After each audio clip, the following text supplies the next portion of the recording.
جای نادیدا رفتیم، ما هم دیدیم. یک روز در دستافکا مسکوا سیتی سپارتاک место فوتبال استادیون روسیا سپارتاک خاطرات لیک برای شما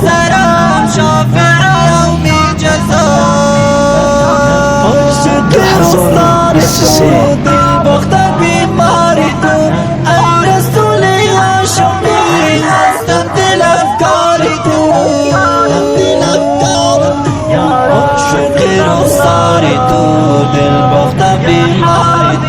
ای رسول هاشمی هستم دل افکار تو جان و تنم فدای خاک پایت ای سرور نازنین این دلم چون شیدایت اخلاق تو دل نشین ای حبیبی ظلمتین دور رحمت بگذار هستی فخر مسلمین اخلاقی تو دل نشین ای حبیبی ظلمتین دور رحمت بگذار هستی فخر مسلمین ای بهترین مصطفی محبوب پاکی خدا هستی تو تاج سرم شافع یوم جزا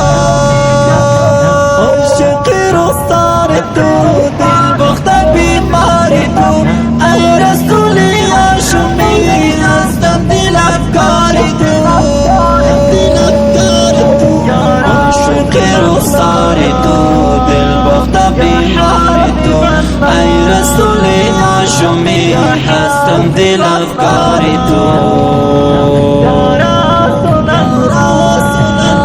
امتانت پر گناه گشته رخساری سیاه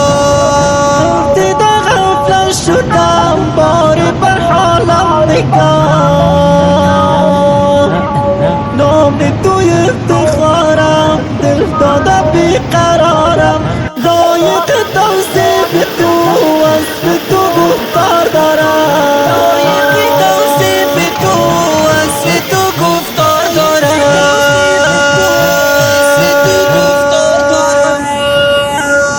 ای بهترین مصطفی محبوبی پاکی خدا هستی تو تاج سرم شافع یوم جزا عاشق رخسار تو دل باخته بیماری تو